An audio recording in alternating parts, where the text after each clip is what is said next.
आज 10 मिनट में कोई भाषण का वक्त तो नहीं है, लेकिन और मैं चाहता भी नहीं कि आज इतना कुछ बोला जा चुका है कि उसी पर कुछ अगर मैं कमेंट कर दूँ तो हमें काफ़ी रहेगा।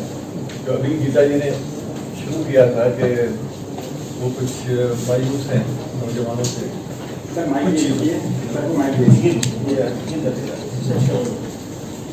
लेकिन मुझे लगता है कि ये जोश और होश की बात होती है और उनको जोश कम लगा, तो मुझे लगता है कि जोश कम हो, अगर होश ज़्यादा हो तो ज़्यादा बेहतर है, क्योंकि आज के ज़माने में होश नहीं मिलता। और मैं तो बहुत इम्प्रेस हूँ एक्चुअली, मैं उल्टा सोच रहा हूँ बिल्कुल कि आज के ज़माने में भगत सिंह से जो इंस्पिरेशन लोग लेते हैं वो वायलेंस की इंस्पिरेशन है, वो जोश की इंस्पिरेशन है, वो उसमें होश होता ही नहीं, वो जोश होता है सर। और राष्ट्रवाद की बात भी होती है तो वो बेहोशी में होती है, होश के साथ नहीं होती। और आज 99% 1% कुछ शिकायत कमेंट्री किसी ने किया हो देखा नहीं, लेकिन ऑलमोस्ट 100% लोग जो बोले नौजवान वो होश में बोले, और वो बोले जो भगत सिंह के बारे में बोलना चाहिए। और आज मैं पिछले 40 साल से मेरा भगत सिंह से जुड़ाव है, और राजनीति साहब ने कहा कि साइंस तो मेरा बाद में आया। मेरी पीएचडी भगत सिंह पर 1978 में शुरू किया और 81 में खत्म किया। उसके बाद मैं भूल गया भगत सिंह को, और 28 साल हिस्ट्री ऑफ साइंस करते रहे, उसी पर किताबें लिखी। और जब 100 साल मनाए जा रहे थे भगत सिंह के 2007 में, तब हमारे दोस्त जो आर्काइव में हमारे साथ काम किया करते थे भगत सिंह पर, जब हम काम कर रहे थे, तो वो अक्सर कहा करते थे कि भाई वापस जाओ, इतना बढ़िया काम आइडियोलॉजी पर किसी ने किया नहीं, वो कम से कम उसको किताब की तरह से छापो। तो मैंने फिर वो 6 महीने का ब्रेक लेके उस किताब को छापा। तो ये भगत सिंह मेरा पुराना साइंस बाद में। तो ये जो आज हम बात कर रहे हैं, मुझे तो बड़ी खुशी है कि भगत सिंह पर हमारे नौजवान सोचते हैं और विचारों के बारे में बात करते हैं। मेरी हमेशा शिकायत रहती है, मैंने चमनलाल जी ने और हम दोनों ने करीब और कुछ लोग होंगे जो हजारों लेक्चर्स जगह जगह दिए होंगे, और मैं हर जगह यही बात कहता हूँ कि भगत सिंह के राष्ट्रवाद की बात अगर आप करते हैं तो भगत सिंह के राष्ट्रवाद को समझने की कोशिश कीजिए। भगत सिंह किस तरह का राष्ट्र चाहते थे? वो विचारों वाला आदमी है, वो सिर्फ बम और पिस्तौल का आदमी नहीं है।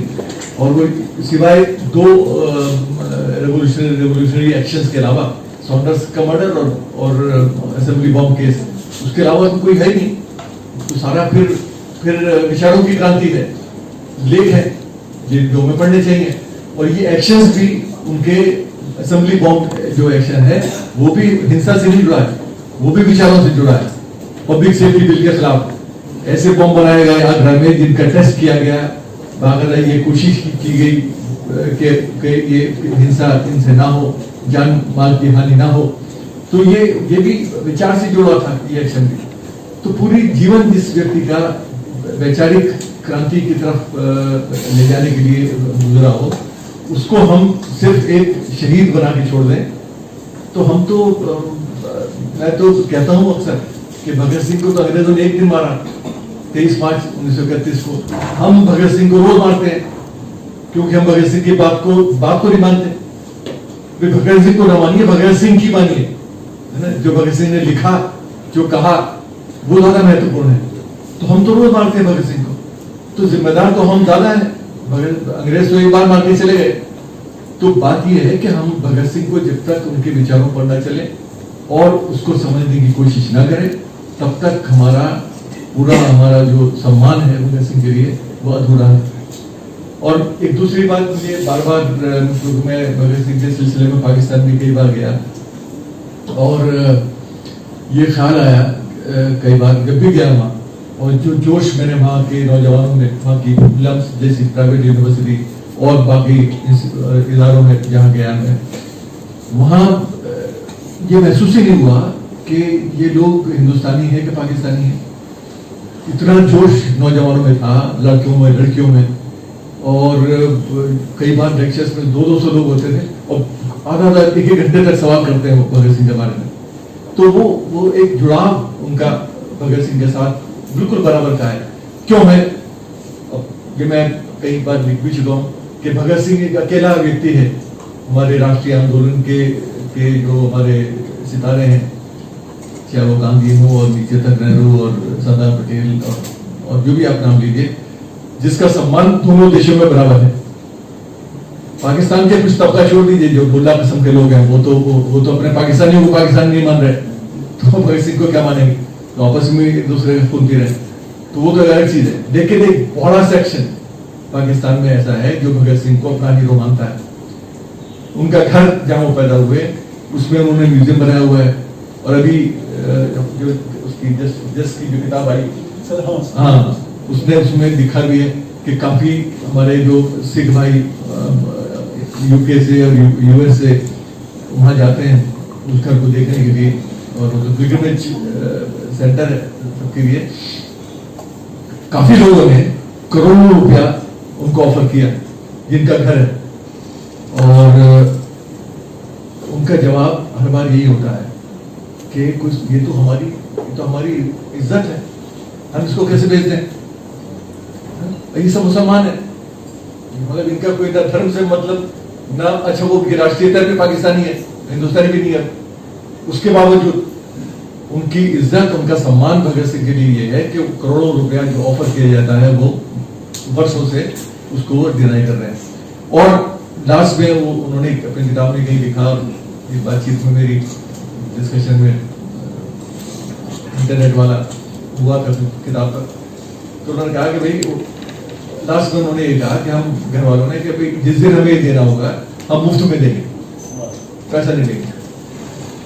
तो ये सम्मान भगत सिंह का है हिंदुस्तान और पाकिस्तान दोनों जगह। हम तो सम्मान कर रहे हैं, हमारा तो ये फर्ज है, तो इससे ज्यादा करना चाहिए।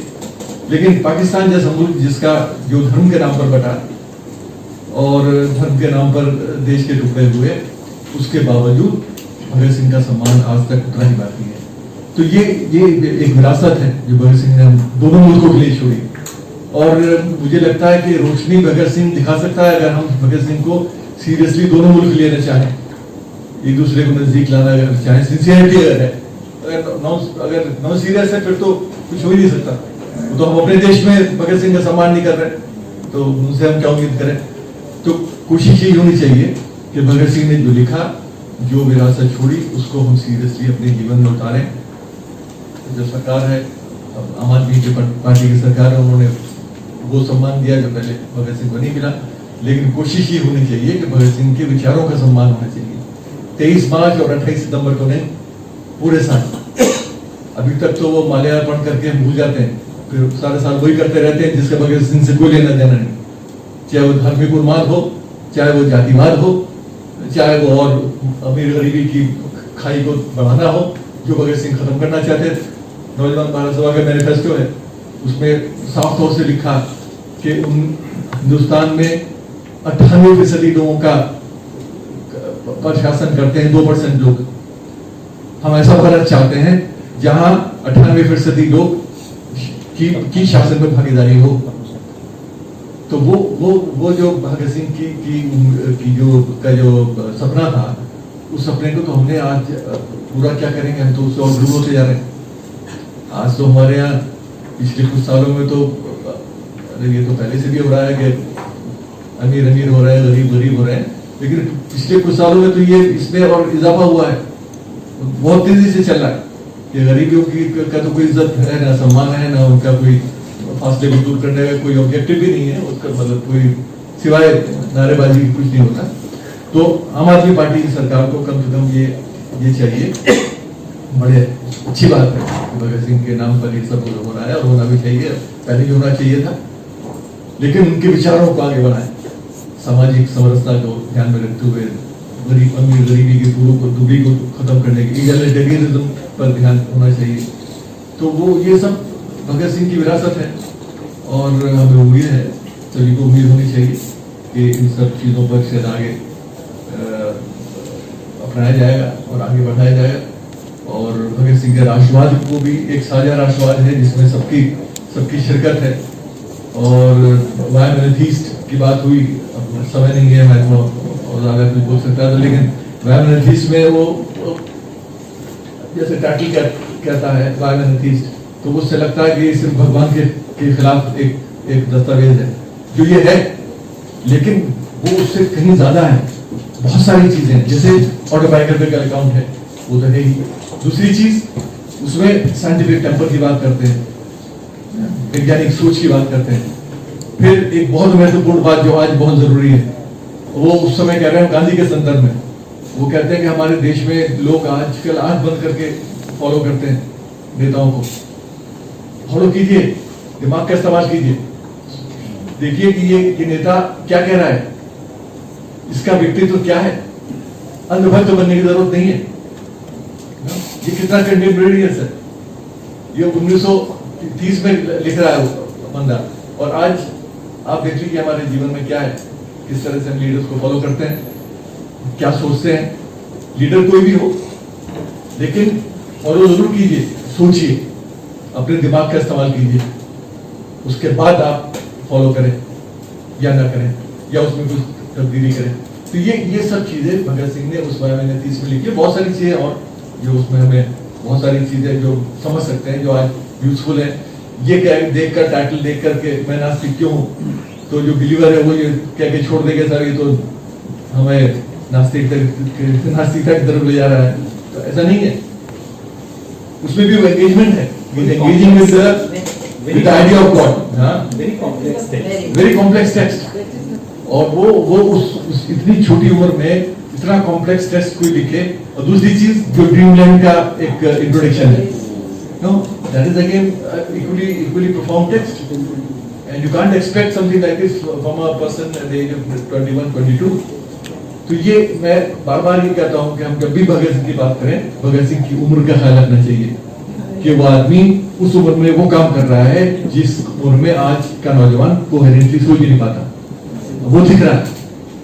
ये जो बात अभी मतवाला के आर्टिकल की हुई, यूनिवर्सल ब्रदरहुड, विश्व बंधुता, वो लिखा 1924 में मतवाला में 2 पार्ट में।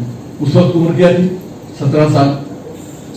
बताइए, 17 साल का नौजवान इतना सीरियस इशू पर, कॉम्प्लेक्स इशू, विश्व बंधुता, आज भी नहीं लिख सकते। और वो उस पर, उसमें वो अगेन मतलब he says something which is so relevant even now, that he says that we create, I imagine a world where there won't be any other. कोई व्यक्ति भिन्न नहीं होगा, हम सब एक होंगे। तो आज हम तो अपने देश में अग्रणी करते हैं, धर्म के नाम पर, जाति के नाम पर, जेंडर के नाम पर, रोज करते हैं अपने जीवन में। और वो कह रहा है कि दुनिया में कहीं नहीं होना चाहिए अदरिंग, तो हम अपने समाज में कर रहे हैं। तो भगत सिंह से क्या सीखा? तो ये सब चीजें हैं, बहुत सी चीजें कही जा सकती हैं, लेकिन समय नहीं है और ऑलरेडी बहुत कुछ कह दिया गया है। और मैं फिर धन्यवाद करना चाहूंगा गोपाल राय जी का, उन्होंने कम से कम ये इतना बड़ा इनिशिएटिव किया जो आमतौर से हमारे देश में कम लोग लेते हैं, और इतना इज्जत भगत सिंह के विचारों को देना, विचारों पर गोष्ठी कराना, राष्ट्रवाद पर, वो भी ऐसा जो आज राष्ट्रवाद पर बोलना भी बड़ा मुश्किल है, क्योंकि राष्ट्रवाद हमारा धर्म से जुड़ा है। और भगत सिंह तो अगर अपना आपको एथीस्ट कर रहा है तो राष्ट्रवादी है ही नहीं, राष्ट्रवादी होना नहीं चाहिए। जिसके बाद धर्म नहीं है वो राष्ट्रवादी कैसे होगा? क्योंकि राष्ट्रवादी को तो धर्म भी होना चाहिए। तो ये बड़ा अजीब सा सवाल है, उस पर कभी एक पूरा लेक्चर हो सकता है। धन्यवाद।